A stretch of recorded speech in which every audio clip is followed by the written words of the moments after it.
तो हीरो कैसे हो? सब कुछ बढ़िया है। पढ़ने में समझ में आ रहा है, सारा चीज़ पूरा डिटेल में समझा रहे हैं।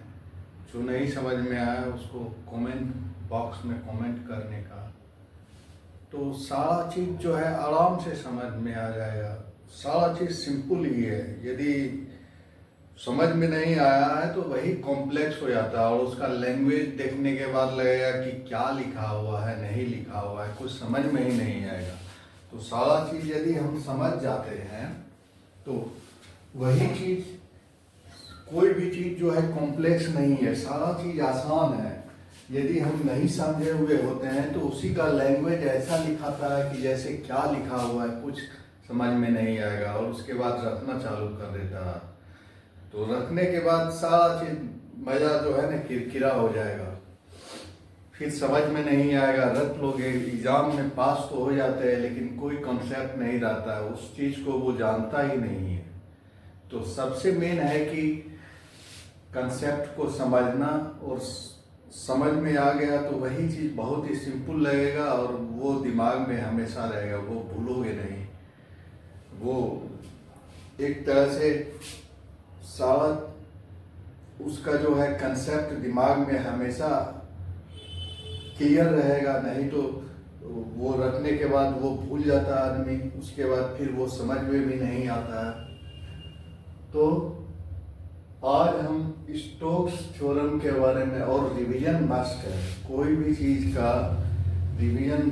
प्रॉब्लम सॉल्व करने का, प्रॉब्लम सॉल्व करना भी मस्ट है। उसका जितना भी प्रॉब्लम है उसको मैक्सिमम प्रॉब्लम, उसका ज़्यादा से ज़्यादा प्रॉब्लम सॉल्व करने का और रिवाइज करने का। सप्ताह में 1 या 2 दिन रिवीजन जरूर करने का।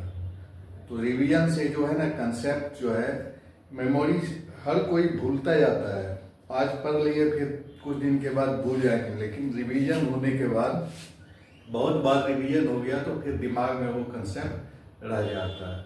तो रिवीजन भी बहुत जरूरी है। न्यूमेरिकल बनाना, उसका प्रॉब्लम सॉल्व करना और रिवीजन करना, ये दोनों बहुत जरूरी चीज है। तो आज हम स्टोक्स थ्योरम के बारे में जानेंगे और उसका मैथमेटिकल प्रूफ भी करेंगे।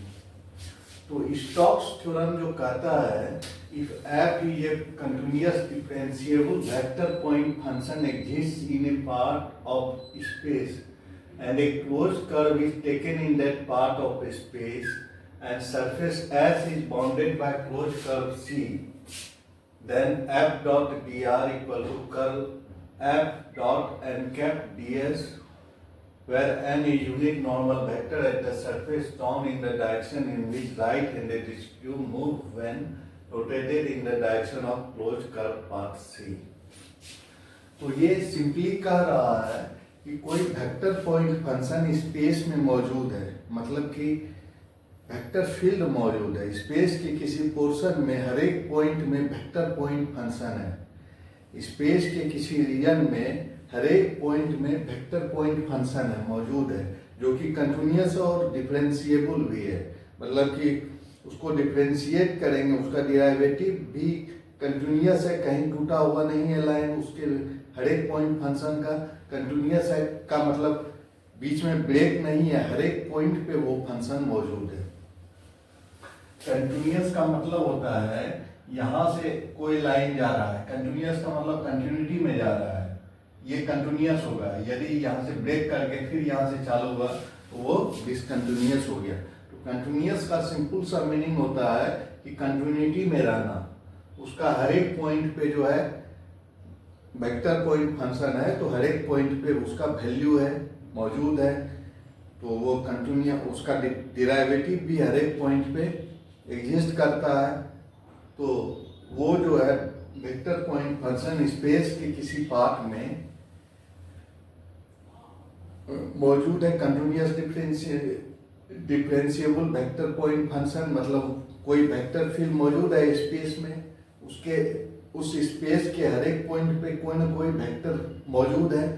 कहने का मतलब ये हुआ, अब उस वेक्टर फील्ड में कोई हम सरफेस ले जाते हैं, कोई सरफेस ले जाते हैं तो सरफेस तो एक क्लोज कर्व से बना हुआ होता है, कोई भी सरफेस क्लोज कर्व से बना हुआ होता है। ये सरफेस है इतना बड़ा, ये क्लोज कर्व इससे बना हुआ है। तो इसका स्टेटमेंट है स्टोक्स थ्योरम का कि जिस क्लोज कर्व से वो बना हुआ है वो सरफेस, उस क्लोज कर्व का लाइन इंटीग्रल बराबर होता है उस सरफेस में जितना कर्ल का इफेक्ट हो रहा है उसके सरफेस इंटीग्रल के बराबर। मतलब ये बाहर वाला पॉइंट, बाहर वाला जो बाउंड्री वाला कर्व है, वो जो पाथ है उसका लाइन इंटीग्रल बराबर है ये जो सरफेस जो है उसका सरफेस इंटीग्रल कर्ल के सरफेस इंटीग्रल के। यहाँ जो वेक्टर सब जा रहा है किसी वेक्टर को फील्ड में, हम मान लिया वेक्टर फील्ड में हम रख रहे हैं एक कोई क्लोज कर्व है, ये वेक्टर फील्ड है, मतलब हर एक स्पेस का कोई रीजन है जहाँ पे हर एक पॉइंट पे वेक्टर मौजूद है और वो कंटिन्यूअस है, मतलब डिफरेंशिएबल है, मतलब हर एक पॉइंट पे वेक्टर पॉइंट फंक्शन मौजूद है और वो हर एक पॉइंट पे उसका वेक्टर पॉइंट फंक्शन का डिराइवेटिव भी मौजूद है। तो उसमें कोई सरफेस है, कोई सरफेस ले गए हैं, तो सरफेस तो एक क्लोज कर्व से बना हुआ होगा, बाहर वाला कोई कर्व होगा सरफेस का, तो उस सरफेस के अंदर जो कर्ल इफेक्ट होगा, घूमने वाला इफेक्ट होगा, उसका टोटल का मान बराबर होगा ये इस पाथ जो वो सरफेस जो क्लोज कर्व से बना हुआ है उस सरफेस का उसके डायरेक्शन में कितना वेक्टर है उसके बराबर होगा।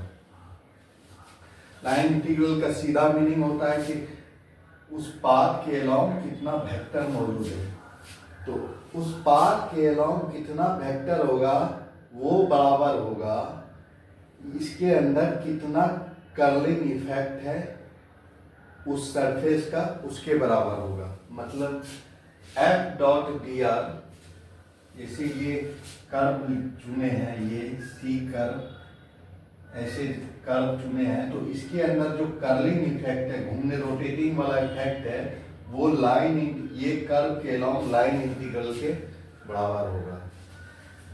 ये जो घूमने वाला इफेक्ट इसके अंदर मौजूद है, वेक्टर फील्ड के अंदर जो घूमने वाला इफेक्ट मौजूद है वो बराबर होगा इस वेक्टर का लाइन इंटीग्रल के बराबर, ये पूरा कर्व में जिस कर्व से वो सरफेस बना है।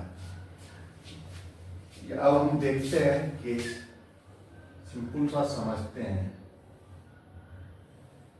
जैसे कि यहाँ कोई वेक्टर ऐसे मौजूद है, ये वेक्टर मौजूद है,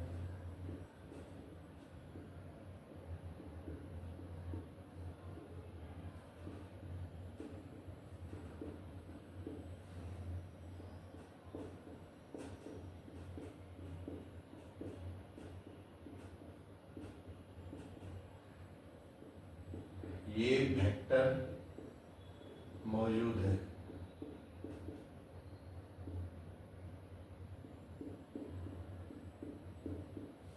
और हम ये पाथ जो चुने हुए हैं, ये पाथ चुने हुए हैं, इसका डायरेक्शन कर्व का ये सरफेस है और ये जो है ये क्लोज कर्व इससे बना हुआ है।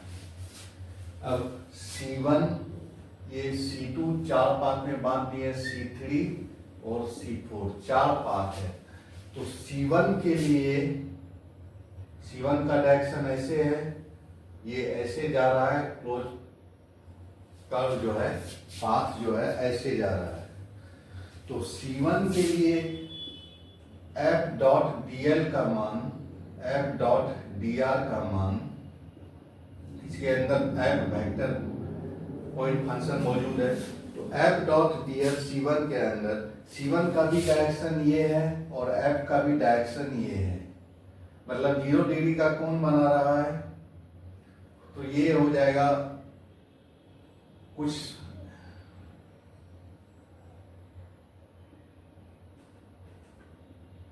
F D R cos 0, F D R cos 0, तो ये हो जाएगा एफ डी आर, ये हो जाएगा। अब C2 पे यहाँ 90 का कोण बना रहा है, C2 जो पाथ है वो वेक्टर से 90 का कोण बना रहा है, तो C2 के लिए जो है लाइन इंटीग्रल लेंगे, तो C2 के लिए एफ डॉट डी आर का मान, ये एफ डी आर कॉस 90, तो ये 0 हो जाएगा। अब C3 पाथ के लिए, C3 पाथ के लिए एफ डॉट डी आर लेंगे, तो ये हो जाएगा एफ डी आर,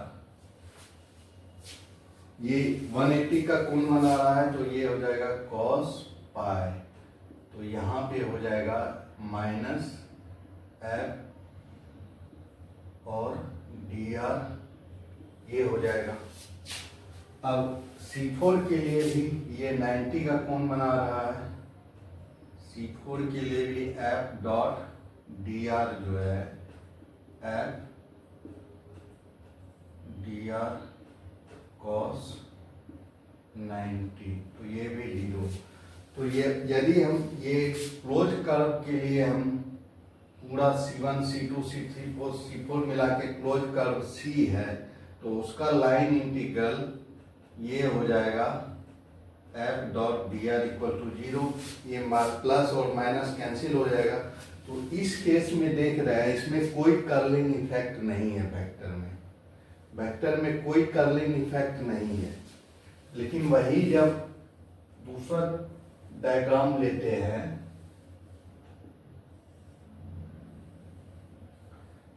इसके अंदर भी वेक्टर फील्ड है मौजूद, और इसमें जो है ऐसे मौजूद है, वेक्टर फील्ड इस तरह से मौजूद है।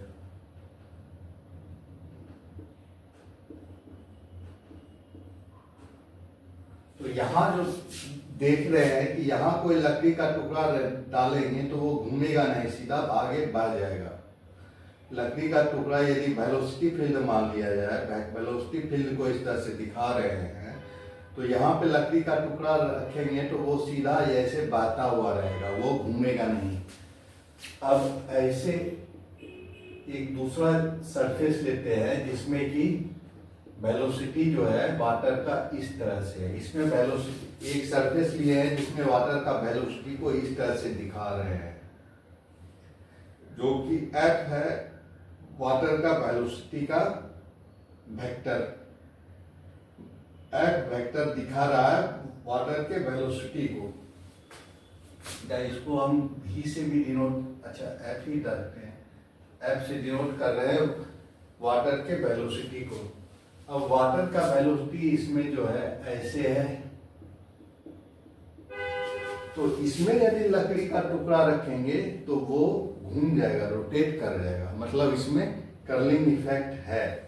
तो इसका मान जो हो जाएगा C1 C2 C3 C4, ये यदि हम निकालेंगे इसका C1 के लिए,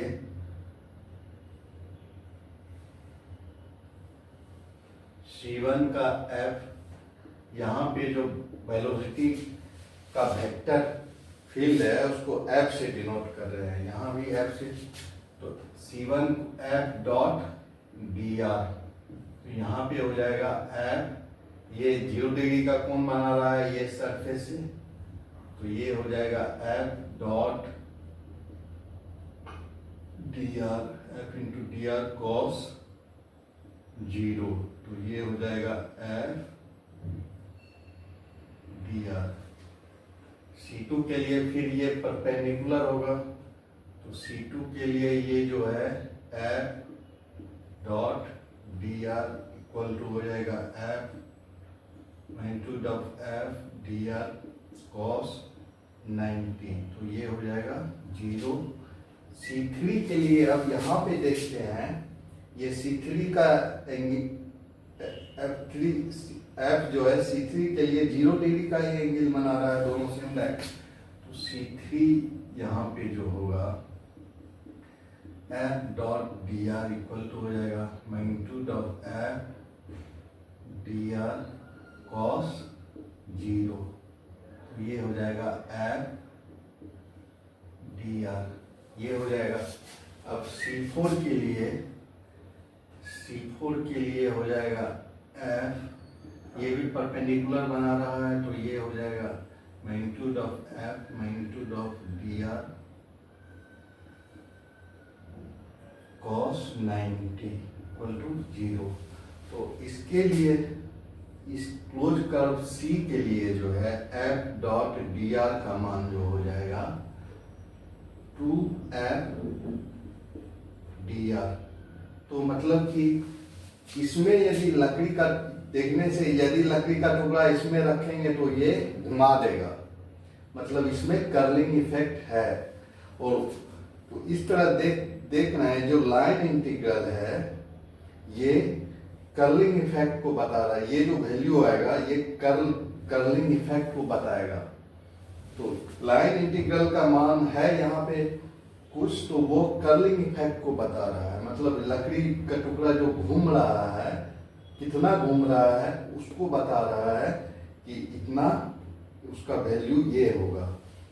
तो लाइन इंटीग्रल जो है सिंपली उस सरफेस पे कितना कर्लिंग इफेक्ट होता है उसको बताता है। अब देखते हैं इसका मैग्नीट्यूड क्या होता है।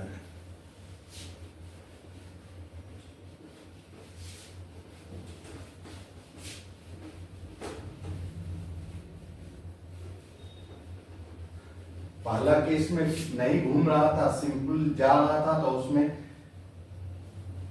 लाइन इंटीग्रल का मान 0 था।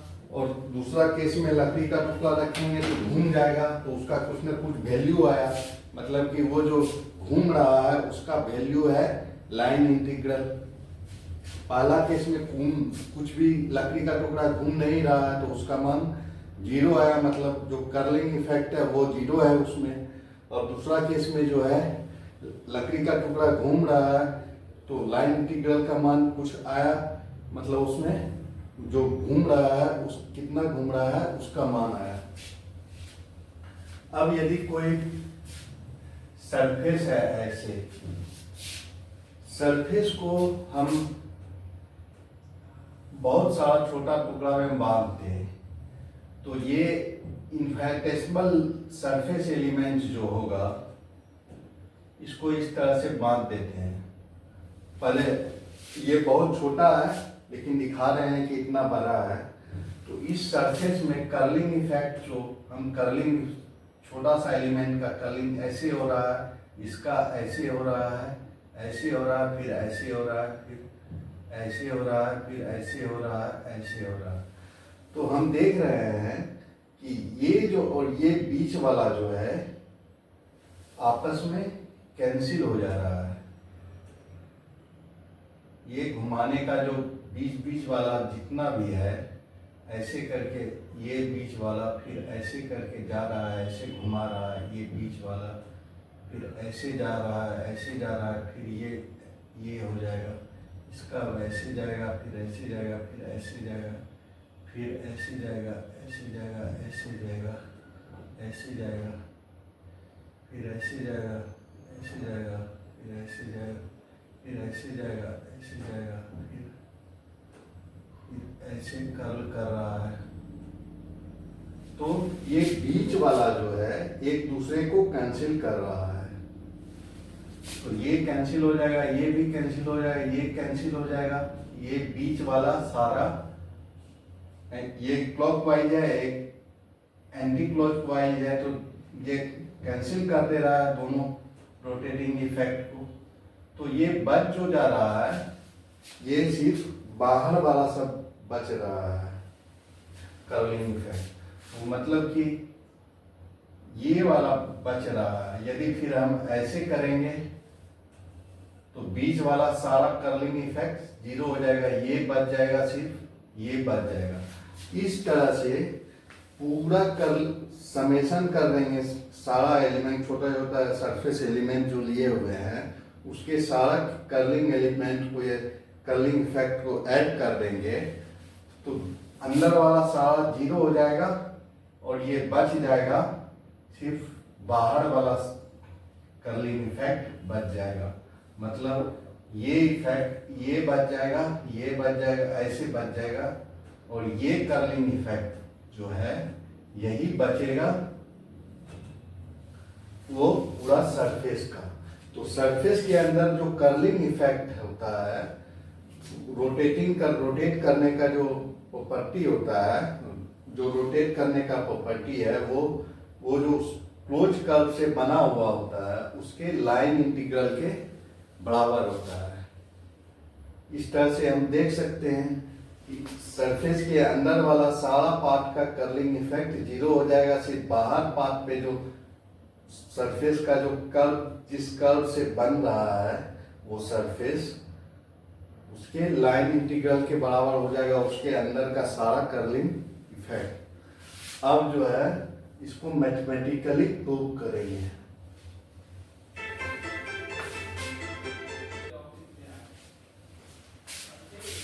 अब देखते हैं मैथमेटिकल प्रूफ इसका।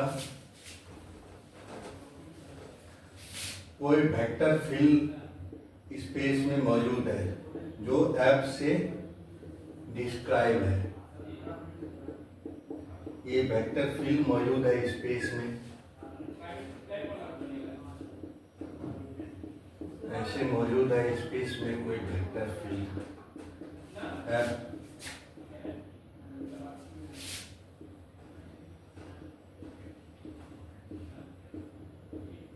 अब उसके अंदर कोई सरफेस एस लेते हैं। ये जो है सरफेस एस है जो कि क्लोज कर्व सी से बना हुआ है। ये क्लोज कर्व सी से बना हुआ है सरफेस। वेक्टर फील्ड का ये हो गया एक्स, ये वाई और ये जेड। तो इसका जो है वेक्टर फील्ड जो है, वेक्टर फील्ड का वैल्यू है एफ इक्वल टू, एफ जो है एक्स वाई जेड का फंक्शन होगा, फंक्शन है। F1 भी एक्स वाई जेड का फंक्शन है, F1 I plus F2 J, F2 भी एक्स वाई जेड का फंक्शन है और F3 भी एक्स वाई जेड का फंक्शन है और ये F बराबर ये है। ये सरफेस है S जो कि क्लोज कर्व C से बना हुआ है। तो ये जो स्टेटमेंट है स्टोक्स थ्योरम का, F dot dr line integral over close curve C equal to curve of F dot N cap D S के, मतलब ओवर सरफेस एस जो सरफेस बना हुआ है। तो ये जो है एस, इसको लिख सकते हैं del cross F dot N cap D s. Curl of F equal to हो जाएगा डेल क्रॉस F। तो F डॉट डी आर जो है एक लाइन एलिमेंट है स्पेस में line element, infinitesimal line element है। तो डी आर का मान होगा d x i plus d y j plus d z k. ये इन्फिनिटेसिमल लाइन एलिमेंट है। कोई भी पाथ के अलोंग छोटा सा लाइन एलिमेंट स्पेस में इस तरह से लिखते हैं इन्फिनिटेसिमल लाइन एलिमेंट को। तो F डॉट डी आर जो हो जाएगा, F dot D R L H S लेके, एल एच एस जो है F डॉट डी आर है। तो इसका मान हो जाएगा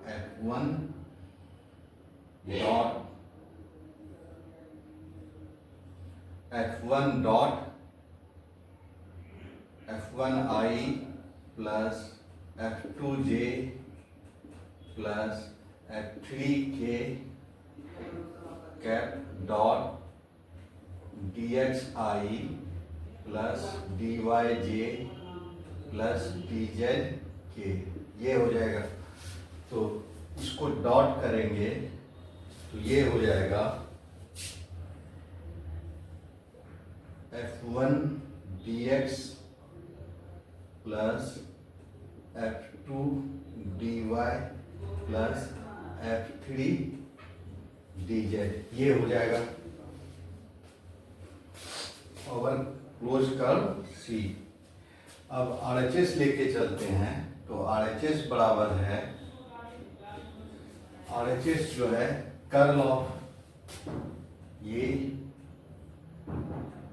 है del cross F dot N cap DS।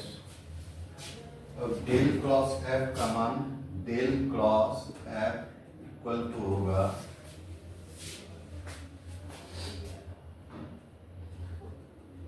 Del by del x I cap plus del by del Y J cap plus del by del Z के cap cross F1I plus F2J plus F3K, ये होगा।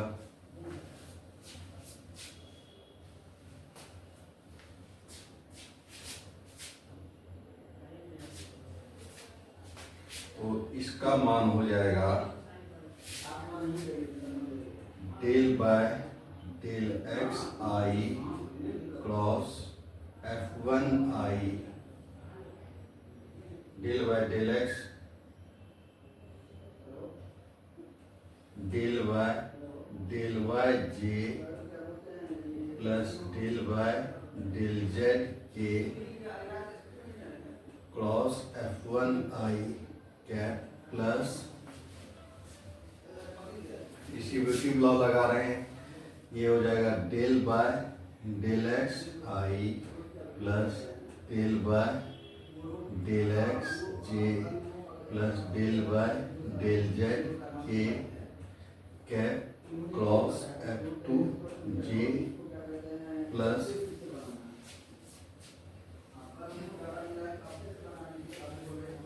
इसको जो है del cross plus del by del x I cap plus del by del Y J cap plus del by del Z के cap cross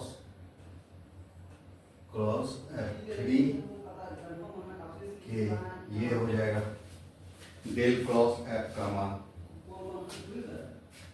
अब यदि इसको हम डेल क्रॉस पूरा RHS को लिखें तो यहाँ से इसमें एन कैप DS है, del cross F n cap DS n cap DS है, तो ये बराबर हो जाएगा सरफेस इंटीग्रल एस ये एन कैप DS। तो ये बराबर हो जाएगा सरफेस इंटीग्रल एस ये डॉट एन कैप DS, ये डॉट एन कैप DS है, डॉट एन कैप DS है। तो ये हो जाएगा surface integral over s dot N cap DS, ये हो जाएगा surface integral over s dot N cap DS, ये हो जाएगा। सब में सरफेस इंटीग्रल लगा दिए हैं और सबको अलग अलग कर दिए हैं। अब पहला टर्म लेके चलेंगे, तो पहला टर्म जो है, पहला टर्म है सब में सरफेस इंटीग्रल लगा दिए हैं, तो ये हो जा रहा है सरफेस इंटीग्रल ओवर एस, अलग अलग कर दिए distributive dot N cap D s dot del by del x i del by j del by del Z k cross f two j dot N cap D s surface integral over s, surface integral over s del by x i del by j del by del Z k cross f three k dot N cap D s, ये हो जाता है। अब पहला term लेके चलते हैं। पहला टर्म जो है del by del x I cap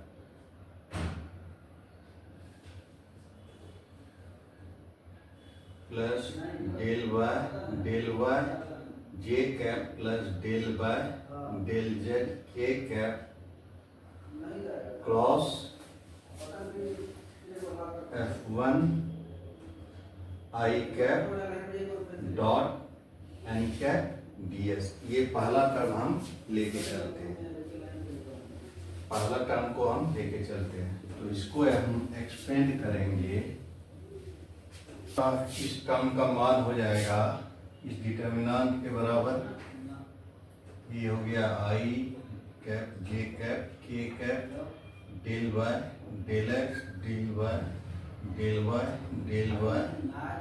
del z, और ये हो गया F1 0 0, इसके बराबर होगा इस डिटर्मिनेंट के बराबर इसका मान, तो ये हो जाएगा आई का आई कैप, इसको ये 0 माइनस 0 हो जाएगा माइनस जे कैप, ये छोड़ देंगे तो del F1 by del z,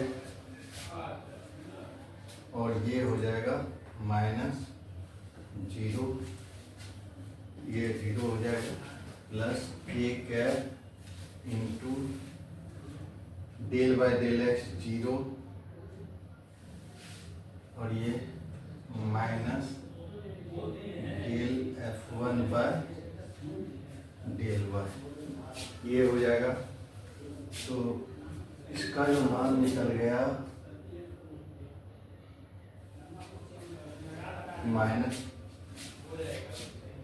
minus j cap 0 minus del, ये रखेंगे ये 0 हो जाएगा del F1 by del z, तो माइनस माइनस प्लस ये del F1 by del z minus k cap, ये जे कैप है minus k cap del F1 by del Y, तो इसका जो मान हो गया इक्वल टू हो गया F1 by del z j cap minus k cap minus del F1 by del y k cap, इसके बराबर हो गया। और ये surface integral over s dot N cap D s, ये इसके बराबर होगा। अब जो है, अब ये जो सरफेस एस है, सरफेस एस कुछ भी हो सकता है, x cube y cube minus Z5/4, या कोई प्लेन हो सकता है x plus y plus 3z, या इस तरह से x plus y by z, इस तरह से कोई भी फंक्शन हो सकता है इस सरफेस का। सरफेस को यदि हम इक्वेशन से व्यक्त करेंगे तो इस तरह का कोई भी फॉर्म में आएगा सरफेस का इक्वेशन।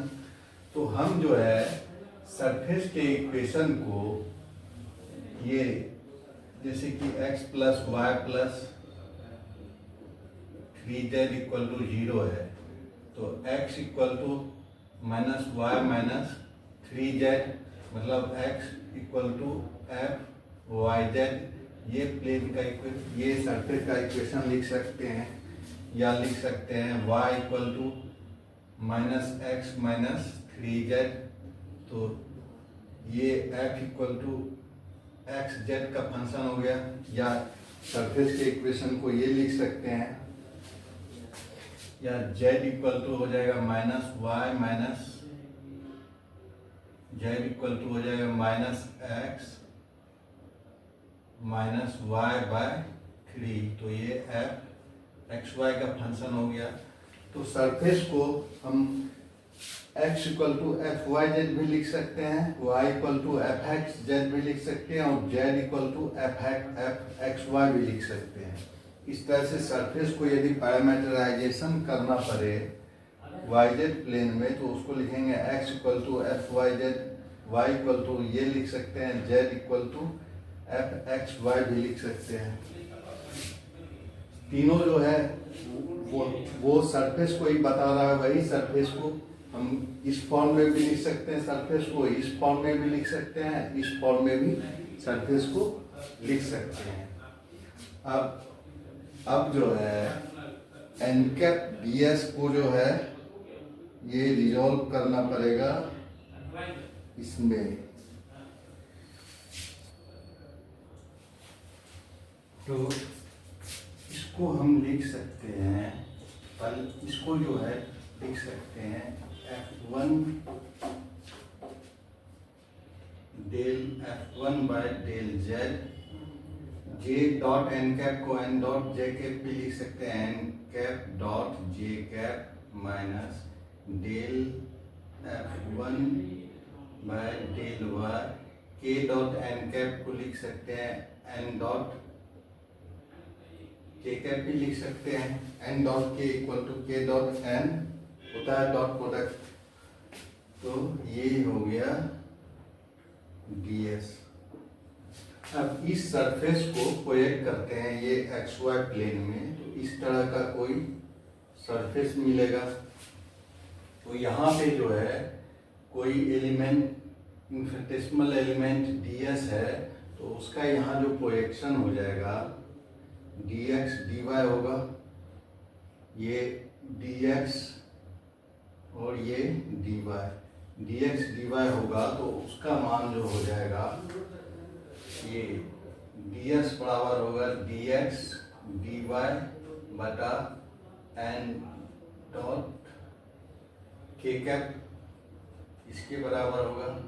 हम यहाँ इसका छोटा सा एलिमेंट ds लिए हैं, उसको प्रोजेक्ट कर दिए हैं एक्स वाई प्लेन में, तो उसका मान जो हो जाएगा ds का मान जो हो जाएगा dx dy बटा n cap dot k cap, जहाँ n जो है इसका नॉर्मल वेक्टर है। इस तरह से यहाँ स्पेस थोड़ा रखते हैं।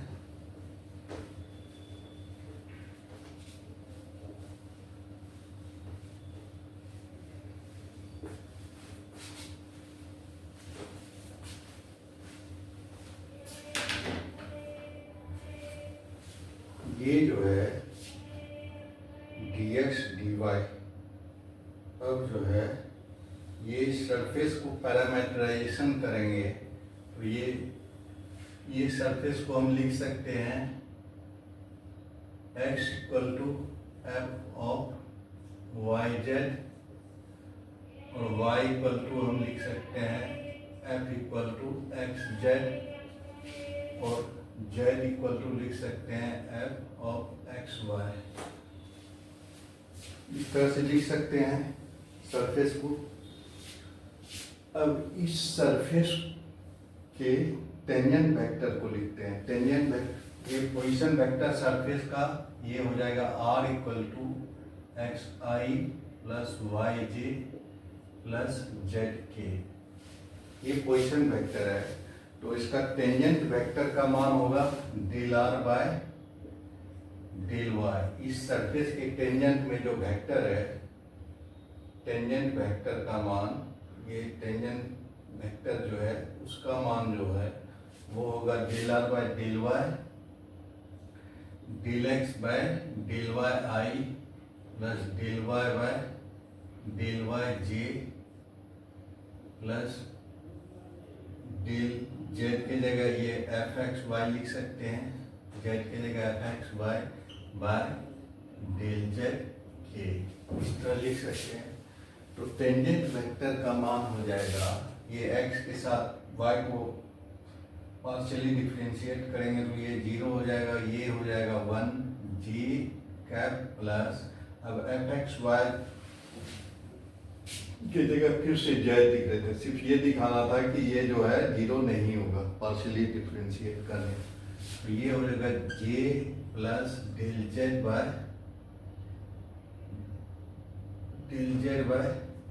डेल वाई के कैप, ये हो जाएगा आर का मान।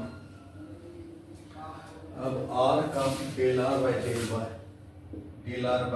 डेल वाई का मान ये निकल गया। अब जो है del r by del y जो है ये टेंजेंट वेक्टर है, तो ये नॉर्मल के साथ परपेंडिकुलर होगा, तो normal n cap dot del r by del y करेंगे तो ये 0 हो जाएगा। तो n cap dot j cap plus n cap dot k cap, vector का वेक्टर के साथ डॉट होगा, del z by del y equal to 0 हो गया। अब यहाँ पे जो है सरफेस जो दिया हुआ है इक्वेशन पहला part, surface integral over f del F1 by del z into n cap dot j cap minus del F1 by del y n cap dot k cap, ये मान है इसका डॉट और ds, ये है सरफेस इंटीग्रल का मान। अब n cap dot j cap का मान इसमें रखेंगे तो ये हो जाएगा surface integral over s del F1 by del z n dot j cap का मान हो जाएगा minus n dot k cap del z del y minus del F1 del y n dot k cap ये ds, ये हो जाएगा। अब minus n dot k cap इससे हम बाहर निकाल लेंगे, ये n cap dot k cap, तो s ये हो जाएगा minus del F1 by del z by del y minus del F1 by del y n cap dot k cap ds, ये हो जाएगा। अब यहाँ से चूंकि हम इसको एक्स वाई प्लेन में प्रोजेक्ट कर रहे हैं तो ds बराबर होगा dx बाय dy बटा N cap dot k cap के, तो n cap dot k cap into ds का मान हो जाएगा dx, तो यहाँ से हम लिख सकते हैं इसका मान हो जाएगा surface integral over s del F1 by del z del y minus del F1 by del y dx dy, ये हो जाएगा। अब जो है इसको एलिमिनेट करेंगे, उसको देखते हैं किस तरह से एलिमिनेट करते हैं। अब पूरा सरफेस एस को जो है पैरामीटराइज कर दिए हैं, ये पहले सरफेस एस जो है एक्स वाई जेड का फंक्शन था, तो इसको पैरामीटराइज कर दिए हैं। एक्स वाई के टर्म में जेड को जो है लिख सकते हैं एफ एक्स वाई, मतलब कि अब इसका हर एक जेड वाला टर्म एक्स वाई हो गया है, तो F1 एक्स वाई जेड भी जो हो गया है ये एक्स वाई का फंक्शन हो गया। एक्स वाई के टर्म में पूरा सरफेस को पैरामीटराइज कर दिए हैं, मतलब जेड को भी एक्स वाई के रूप में ही लिख रहे हैं। तो अब del F1 by del y करेंगे तो ये हो जाएगा del F1 by del y del x by del y plus ये इस तरह से हम लिख सकते हैं del F1 by del y को del F1 by del y by del y plus del F1 by del z by del y, ये लिख सकते हैं। तो इस तरह से हम देख रहे हैं कि इसका जो मान आ जाता है ये हो गया dy डेल वाई कट जाएगा तो ये हो जाएगा del F1 by del y plus del F1 by del z by del y, इसके बराबर होगा। अब ये वाला भी टर्म जो है, ये टर्म भी जो है और सरफेस इंटीग्रल माइनस कॉमन ले लेते हैं तो ये है del F1 by del z by del y plus del F1 by del y dx dy, ये टर्म है।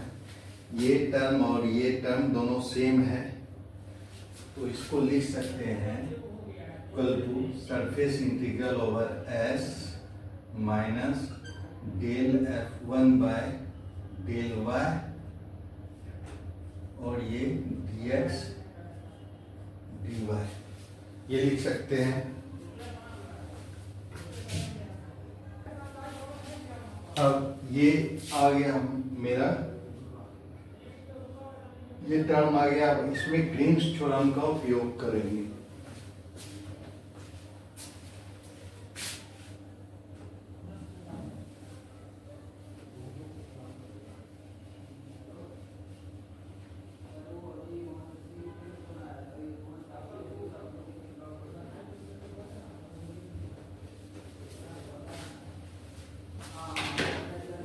ये टर्म जो आया है बराबर हो गया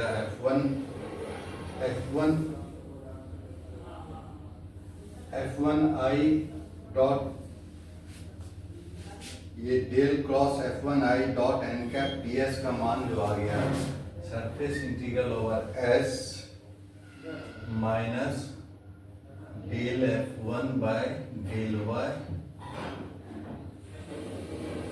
dx dy के, इसका जो मान आ गया del cross F1 I n cap ds का del cross F1 I dot N cap ds का मान जो है ये आ रहा है, ये आ गया इतना। अब ग्रीन्स थ्योरम से हम जानते हैं, यहाँ पे ग्रीन्स थ्योरम लगाएंगे तो Green's theorem F1 dx plus 0 dy over close curve C equal to होता है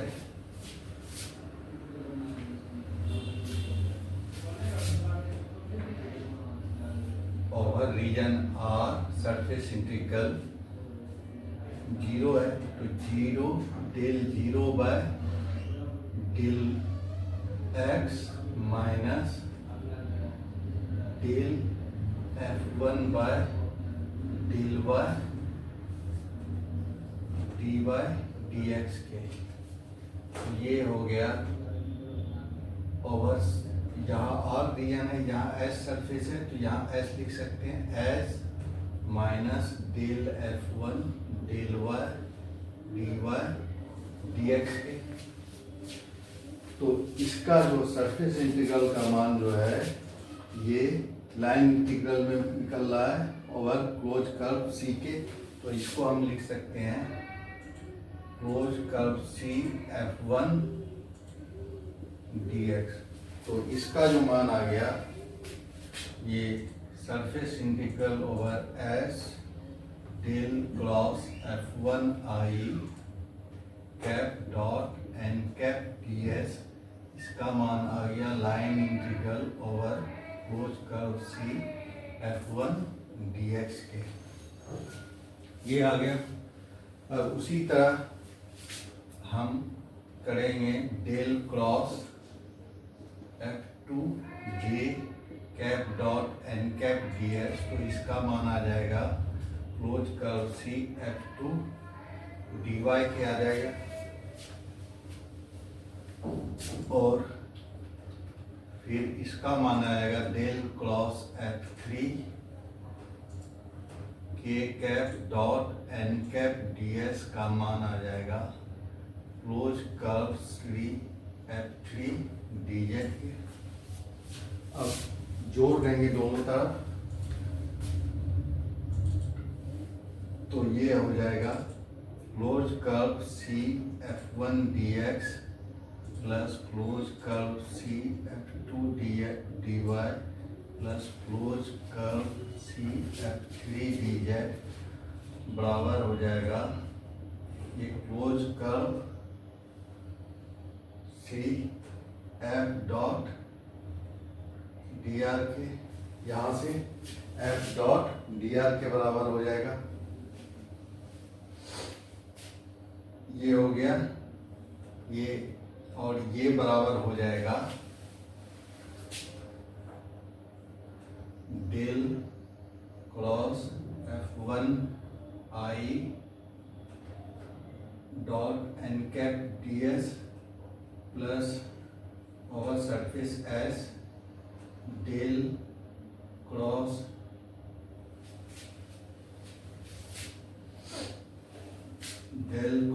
F2 j कैप